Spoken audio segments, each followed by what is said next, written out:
నమస్తే. నేను మీ కుప్ప పద్మిని. ఇన్నాళ్ళు మీ సపోర్ట్‌ని నాకందిస్తూ, మీ ప్రేమని నాకందిస్తున్న ప్రతి ఒక్కరికి కృతజ్ఞతలు.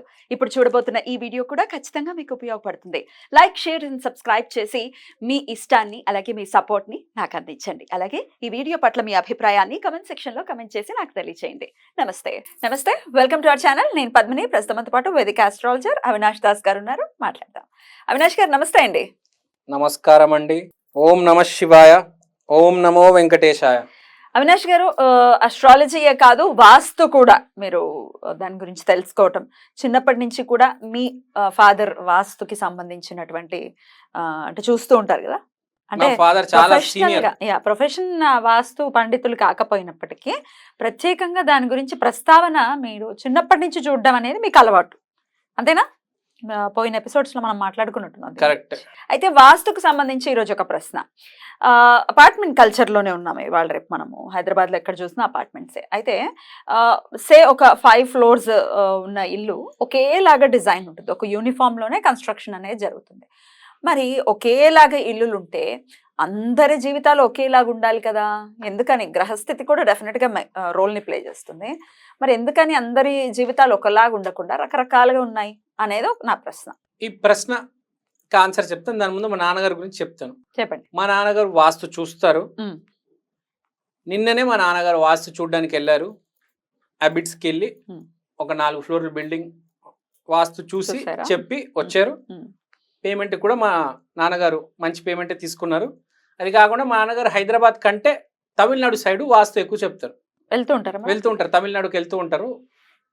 ప్లస్ ఇక్కడ కూడా అప్పుడప్పుడు చెప్తూ ఉంటారు. ఇక్కడ ఏదో వేరే ప్రొఫెషన్ చేస్తున్నారు కాబట్టి వాస్తులు అంత పాపులారిటీ లేదు. కానీ మా నాన్నగారికి నాకు వాస్తులో డిఫరెన్సియేషన్ ఏంటంటే, మా నాన్నగారికి నాకు డిఫరెన్స్ ఏంటంటే, వాస్తు అంటే మా నాన్నని అడిగితే ఏం చెప్తారంటే, గోడలు, తలుపులు, కిటికీలు, ఎంట్రీలు, ఎగ్జిట్లు, ఇది వాస్తు అంటే మేజర్గా మా నాన్నగారు నమ్మేది. నేను నమ్మే వాస్తు మొత్తానికి వేరు, నేను నేర్చుకున్న వాస్తు మొత్తానికి వేరు. నేర్చుకున్నారు కూడా. నాకు సబ్జెక్ట్ ఉంది, నేను చదువుతున్నప్పుడు నాకు వాస్తు సబ్జెక్ట్ ఉంది. వాస్తు 2 రకాలుగా ఉంటుంది, ఎక్స్టీరియర్ వాస్తు, ఇంటీరియర్ వాస్తు. మా నాన్న నేర్చుకున్నది ఎక్స్టీరియర్ వాస్తు, నేను నేర్చుకున్నది ఇంటీరియర్ వాస్తు. నాకు ప్యాషన్, ఇంట్రెస్ట్ ఉన్నది ఇంటీరియర్ వాస్తు మీద. వాస్తు అంటే ఒక 4 గోడలు, 2 కిటికీలు, ఒక తలుపు అనుకుంటాం. అది ఎక్స్టీరియర్గా. శ్రీపాద శ్రీ వల్లభుడు తెలుసా మీకు? ఐడియా ఉన్నారా? ఐడియానే ఏకంగా అడుగుతున్నా. ఆయన దయ వల్ల ఉన్నారండి.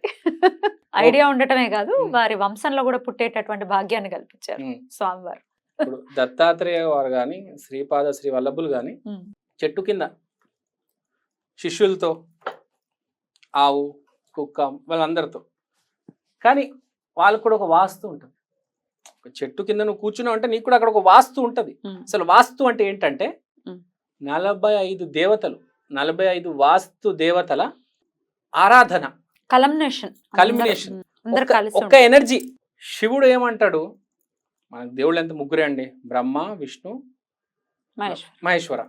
శివుడు చెప్పేది ఒకటి ఉంటుంది, విష్ణు చెప్పేది ఒకటి ఉంటుంది, బ్రహ్మ చెప్పేది ఒకటి ఉంటుంది. ఇవి మనం ఎలా అయితే ఫాలో అవుతామో అలా మన జీవితం ఉంటుంది. వాస్తు దేవతలు కూడా 45 వాస్తు దేవతల్లో ఒక వాస్తు దేవత గురించి వాళ్ళు మనం మాట్లాడబోతున్నాం. ఆర్యమాన్. ఈస్ట్ డైరెక్షన్ ని కంట్రోల్ చేసేది ఆర్యమాన్. 4 దిక్కులు ఉన్నాయి. ఆర్యమాన్, వివస్వాన్, మిత్ర, బుధర్, 4 దిక్కులు వీళ్ళు కంట్రోల్ చేస్తారు. ఇవాళ ఈస్ట్ డైరెక్షన్ గురించి మాట్లాడతాం. ఈస్ట్ డైరెక్షన్ ని కంట్రోల్ చేసేది ఆర్యమాన్. ఇప్పుడు నేను చెప్తా. ఒక బిల్డింగ్ ఉంది, మీ బిల్డింగే అనుకుందాం, లేకపోతే నా బిల్డింగే అనుకుందాం, లేకపోతే హైదరాబాద్లో ఎవరి బిల్డింగ్ అని అనుకుందాం. బేసిక్గా 5 floorలు ఉంటాయి. 101, 201, 301, 401, 501 ఒకే ఇదిలో ఉంటాయి, ఒకటే లైన్లో ఉంటాయి. ఒకటే వాస్తు ఉంటుంది. అవే గోడలు ఉంటాయి, అవే తలుపులు ఉంటాయి, అవే కిటికీలు ఉంటాయి, మొత్తం సేమ్ టు సేమ్ ఉంటాయి. కానీ అందరి జీవితాలు వేరుంటాయి. అరే నీ వాస్తు సేమ్ అయితే అందరి జీవితాలు ఒకటే ఉండాలి కదా. నువ్వేమంటావు? కొన్నైనా మ్యాచ్ ఉండాలి, మొత్తం మ్యాచ్ ఉండాలి. అంటే గ్రహస్థితి ఆధారపడి ఉంటుంది కదా. ఇప్పుడు మీకు గురు మహర్దశ నడవచ్చు, నాకు రాహు మహర్దశ నడవచ్చు. సరే, బేసిక్ గా అయితే మనం ఆస్ట్రాలజీ కనెక్ట్ చేయకపోతే ఓన్లీ వాస్తు కనెక్ట్ చేస్తే అందరి జీవితాలు సేమ్ ఉండాలి. ఇంకోటి ఏంటంటే ఇప్పుడు 101లో కూడా ఉన్నాడు, రైట్. వాడు ఖాళీ చేస్తాడు, ఇంకోటి వస్తాడు, వాడికో రకంగా ఉంటుంది, మళ్ళీ వీడు ఖాళీ చేసి ఇంకోటి వస్తాడు. అదే ఇంట్లో ముగ్గురు మారినారు, ముగ్గురు జీవితాలు వేరే వేరే రకంగా ఉన్నాయి. అంటే పాయింట్ ఏంటంటే మనం ఇల్లు బయట ఎలా ఉంది కాదు, ఇంటి లోపల మనం ఏం చేస్తున్నాం అనేది ఇంపార్టెంట్. రైట్. ఆ ఇంటీరియర్ వాస్తు దేవతా వాస్తు అంటారు. దేవతా వాస్తులో ఇంటి లోపల ఏం చేస్తున్నాము, 45 దేవతలు ఉన్నారు కదా, దేవతలు ఇంటి లోపల ఉన్నారు. ఆ గోడలకి తలుపులకి కిటికీలకి ఏం ఆనుకొని అలా కూర్చోలేదు, వాళ్ళు లోపల బస చేశారు.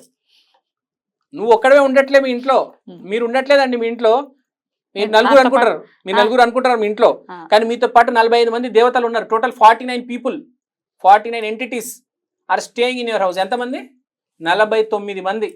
మనకు కనిపించకపోవచ్చు. వాళ్ళకి మీరు నైవేద్యం కూడా పెట్టాలి తెలుసా, ప్రతి డైరెక్షన్ కి. ఎలా మరి పెట్టట్లేదు కదా అసలు, అది మా ఇంట్లో పెడుతున్నాం కదా, మా ఇంట్లో పెడుతున్నాం కదా, నాకు తెలుసు. ఇప్పుడు అది చెప్తాం. ఫస్ట్ అయితే మీకు మ్యాప్ ఇస్తాను, సర్కిల్ మ్యాప్ ఇస్తాను నేను, ఏ డైరెక్షన్ లో ఏ దేవత నైవేద్యం పెట్టాలి కంపల్సరీ. నైవేద్యం పెట్టడం అంటే ఎట్లా పెట్టాలి? మీరు దేవుడికి నైవేద్యం ఎలా పెడతారు? 4 దిక్కులు నైవేద్యం పెట్టండి, ఈస్ట్ వెస్ట్ నార్త్ సౌత్. ఎలా అక్కడ పెట్టాలా, దేవుడి దగ్గర పెడితే సరిపోతుంది? అక్కడ ఆ దిక్కున ఈస్ట్ 0 డిగ్రీ కరెక్ట్ అక్కడ పెట్టాలి. ఎలా తెలుస్తుంది మాకు అంటే, ఫోన్ లో కంపాస్ పెట్టుకొని చూసుకుంటే ఈస్ట్ 0 డిగ్రీస్ ఎక్కడ ఉందనేది తెలుస్తుంది. అక్కడ పెట్టుకోండి. లేదా 1, 2, 3 డిగ్రీస్ టిల్ట్ ఉంటుంది, కరెక్ట్ ఈస్ట్ ఎక్కడైతే వస్తుందో అక్కడ పెట్టుకోండి. కొంచెం టిల్ట్ అనేది ఉంటుంది ఇల్లు అన్నాక. ఏం నైవేద్యం పెట్టాలి? మీరు ఏం పెట్టగలుగుతారో అది పెట్టండి. బెల్లం ముక్క అయినా పెట్టుకోవచ్చా? బెల్లం ముక్క అయినా పెట్టుకోవచ్చు, నవధాన్యాలు పెట్టుకుంటే బెస్ట్. సో ఇప్పుడు లోపల 45 దేవతలు ఉన్నారు, వాళ్ళకి నైవేద్యం పెట్టాలి అని ఒప్పుకుంటారా? ఉన్నప్పుడు పెట్టాలని నైవేద్యం పెట్టాలి. ఫస్ట్ ఆ ఇంటిని కూడా దైవం లాగా భావించాలి. అందుకనే కదా క్లీన్ చేసేది, శుభ్రం చేసేది, ఇది అది. ఇప్పుడు విష్ణుమూర్తి ఏం చెప్తాడు? కూల్గా ఉండాలా, కామ్గా ఉండాలా. శివుడు ఏం చెప్తాడు? అవసరం వచ్చినప్పుడు పోరాడాలి. ఇప్పుడు ఆ ఒక్క దేవత, ఇప్పుడు 45 దేవతలలో, దేవుళ్ళలో ఒక్కొక్క దేవత ఒక్కొక్క వాకు ఉంటుంది. ఇప్పుడు ఆర్యమాన్ మన పాయింట్ ఆఫ్ డిస్కషన్. ఆర్యమాన్ నేను నేర్చుకుంటున్నప్పుడు మా గురుగారు చెప్పారు, ఆర్యమాన్ అంటే ఈస్ట్ని కంట్రోల్ చేసేది. ఈస్ట్ని తెలుగులో ఏమంటారు? తూర్పు. తూర్పుని కంట్రోల్ చేసేది, తూర్పును శాసించే దైవం ఆర్యమాన్. ఆర్యమాన్ అంటే ఏంటి? Partner and friend. మీ పెళ్లి చేసుకున్నారు కదా మీరు, మీ భర్తతో మీరు కరెక్ట్ ఈస్ట్ 0 డిగ్రీస్ దగ్గర నుంచొని మాట్లాడాలి. ఆర్యమాన్ అంటే పార్ట్నర్షిప్ బేసిక్గా. సో హార్మనీ అనేది బాగా డెవలప్ అవుతుందని అనుకోవచ్చా? మీరు వెళ్ళి ఇప్పుడు మీరు మీ భర్తతో ఎక్కడైనా కూర్చొని మాట్లాడొచ్చు, కానీ కరెక్ట్ ఆ ఆర్యమాన్ ఆ కరెక్ట్ ఈస్ట్ 0 డిగ్రీస్ దగ్గర ఇద్దరు కుర్చీలు వేసుకొని హార్మోనియస్ గా మాట్లాడితే ఈస్ట్ డైరెక్షన్ అనేది బలపడుతుంది. ఆర్యమాన్ ఎనర్జీ అనేది ఎన్హాన్స్ అవుతుంది. ఆర్యమాన్ ఎనర్జీ ఎన్హాన్స్ అయితే, ఈస్ట్ ఎన్హాన్స్ అవుతే సన్ స్ట్రాంగ్ అవుతాడు. సన్ స్ట్రాంగ్ అయితే ఆరోగ్యం, ఫేమ్, అన్ని ఉద్యోగంలో అనుకూలతలు, ఫోకస్. సన్ అంటే ఫోకస్ బేసిక్, అన్ని హెల్త్ అన్ని వస్తాయి. మీరు ఏదో వేరే డైరెక్షన్ లో మాట్లాడుకుంటున్నారు ఓకే, కానీ చాలా హార్మోనియస్, చాలా ఇంపార్టెంట్ డిసిషన్స్ మీరు ఈస్ట్ 0 డిగ్రీస్ దగ్గర, ఈస్ట్ జోన్ లో పోనీ, ఈస్ట్ 0 డిగ్రీస్ కాకపోయినా ఆ ఈస్ట్ జోన్ లో తూర్పులో కూర్చొని మాట్లాడుకోవాలి భార్య భర్త. 90 డిగ్రీస్ స్ట్రెచ్ ఉంటుంది కదా ఈస్ట్, కూర్చొని గొడవపడకూడదండి. హార్మోని పోతుంది కదా, పోతుంది. భార్య భర్త అంటే మన ఊరికి గొడవపడుతున్నారు, కానీ కూర్చొని హార్మోనియస్ గా మాట్లాడాలి. ఆర్యమాన్ అంటే ఫ్రెండ్, ఫ్రెండ్షిప్, పార్ట్నర్. మీరు మీ ఫ్రెండ్ ఎవరైనా ఉండొచ్చు, మీ friend for example so and so Indira గారు ఉన్నారు ఎవరు, మీరు ఆ ఇందిరా గారు కూర్చొని ఈస్ట్ జోన్లో మీ ఫ్రెండ్ ఎవరైనా మీ ఇంటికి వచ్చారనుకోండి, కరెక్ట్ ఈస్ట్ తీసుకెళ్ళిపోండి, ఇద్దరు కూర్చొని మాట్లాడుకోండి. చాడీలు చెప్పొద్దు, పాజిటివ్గా మాట్లాడుకుంటారు. శ్రీపాద శ్రీ వల్లభ స్వామి గురించి మాట్లాడుకోవాలి, దత్తాత్రేయ స్వామి గురించి. నో గాసిపింగ్స్. మొత్తం జోన్ పాడైపోతుంది. గాసిప్ చేయాలంటే ఆ వేస్టేజ్ జోన్ లో పోయి చేసుకోండి. వేస్టేజ్ జోన్ ఒకటి ఉంటుంది, దాంట్లో పోయి చేసుకోండి, అది చెత్తనే వస్తుంది, అంటే ఇంకేం రాదు. ఈస్ట్ జోన్ మాత్రం చాలా పవర్ఫుల్ జోన్ కాబట్టి అక్కడ 2 కుర్చీలు, ఎస్పెషల్లీ వైఫ్ అండ్ హస్బెండ్ మాట్లాడుకుంటే అప్పుడు ఆ దేవత ఎనర్జీ అనేది ఎన్హాన్స్ అయ్యి ఇంట్లో ఈస్ట్ డైరెక్షన్ పవర్ అనేది పెరుగుతుంది. ఆ వాస్తులో ఇంకో దేవుడు ఉన్నాడు, ద భల్లాట్ అని, ద ఎక్స్ట్రాడినరీ పవర్. 100 ఆటంకాలు వస్తే పగలగొట్టి బయటకు వచ్చేటప్పుడు భల్లాట్. ఇప్పుడు విరాట్ కోహ్లీ ఉన్నాడు, మోస్ట్ క్రూషియల్ సిచ్యువేషన్స్ లో వెళ్ళి పోరాడి ఇండియాని గెలిపిస్తాడు. విపరీతమైన భల్లాట్ ఎనర్జీ ఉంది. నాకు బాగా కాన్ఫిడెన్స్ విరాట్ కోహ్లీ వాళ్ళ ఇంట్లో ఆ జోన్లోనే కూర్చుంటాడని. మనం ఎక్కడ కూర్చుంటున్నాం అనేది ఇంట్లో చాలా ఇంపార్టెంట్. సో ఒక్కొక్క ఈ బల్లాడ్ జోన్ ఎక్కడ ఉంటుంది మీకు చెప్తాను, నేను మ్యాప్ ఇస్తాను, మీరు మొత్తం మీరు వేసే వచ్చా మొత్తం 45 దేవతలు మొత్తం జోన్ ఇచ్చేస్తారు, ఆ ఫోటో ఇచ్చేస్తారు, మీరు వేసుకోండి. ఫోటో ప్లే చేస్తూనే ఉండండి, ఫోటో ప్లే చేస్తూనే ఉండండి. సో మెయిన్ గా ఇవాళ ఆర్యమాన్ టాపిక్ కాబట్టి వైఫ్ అండ్ హస్బెండ్ సఖ్యత బాగా ఉండాలి. అయితే ఒక పని చేద్దాం మనము, ఇప్పుడు చాలా పెద్ద వీడియో అవుతుంది ఇది, ఎందుకంటే వాస్తు అంత చిన్న సబ్జెక్ట్, ఇది ఓన్లీ ఆర్యమాన్ వీడియో. ఆర్యమాన్ మరి ఇప్పుడు వెస్ట్ కి ఏ దేవత, లేకపోతే ఈస్ట్ ఆల్రెడీ చెప్పారు, సౌత్ అండ్ నార్త్ కి ఏ దేవతలు అనేది నెక్స్ట్ వీడియో ఒక్కొక్క డైరెక్షన్ ఒక్కొక్క దైవం చేద్దాం, క్లారిటీతో ఉంటుంది, క్లారిటీ ఉంటుంది. ఇప్పుడు ఓన్లీ బల్లాట్ అని జస్ట్ ఎగ్జాంపుల్ ఇచ్చాను, బల్లాట్ మర్చిపోండి, ఇది ఓన్లీ ఆర్యమాన్ వీడియో. ఆర్యమాన్ లో నేను చెప్పేది అంటే వైఫ్ అండ్ హస్బెండ్ హార్మోనియస్ గా కూర్చొని మాట్లాడితే ఈస్ట్ జోన్ అని బాగుపడితే వాస్తు శక్తితో ఇల్లు కలిసి వచ్చి ఎంతో కొద్ది డబ్బు యాడ్ అవుతుంది. బ్యూటిఫుల్, చాలా బ్యూటిఫుల్ గా ఎక్స్ప్లెయిన్ చేశారు. ఇక నార్త్ గురించి కూడా, నార్త్ ఎంట్రన్స్ ఉండే ఇల్లులు చాలా ఉంటాయి, నార్త్ మీద చాలా ఇంట్రెస్ట్ చూపిస్తూ ఉంటారు. నార్త్ మరి ఉత్తర దిక్కుకి కుబేరుడు అధిపతి కాబట్టి డెఫినెట్ గా నార్త్ బాగుంటుందండి, కలిసి వస్తుంది అనే ఇంట్రెస్ట్ అయితే ఉంటుంది. ఆ నార్త్ కి ఏ దేవత అధిదేవతగా ఉన్నారు అనేది నెక్స్ట్ వీడియోలో చెప్తాం, అది కూడా నెక్స్ట్ వీడియోలో చేద్దాం.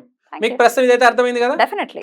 సో మీరు గోడలు, తలుపులు, కిటికీలు ఓకే, ఇది కూడా మనం ఇదే మోస్ట్ ఇంపార్టెంట్. చాలా బాగా చెప్పారు. థ్యాంక్ యూ అండి. నమస్తే. నమస్తే.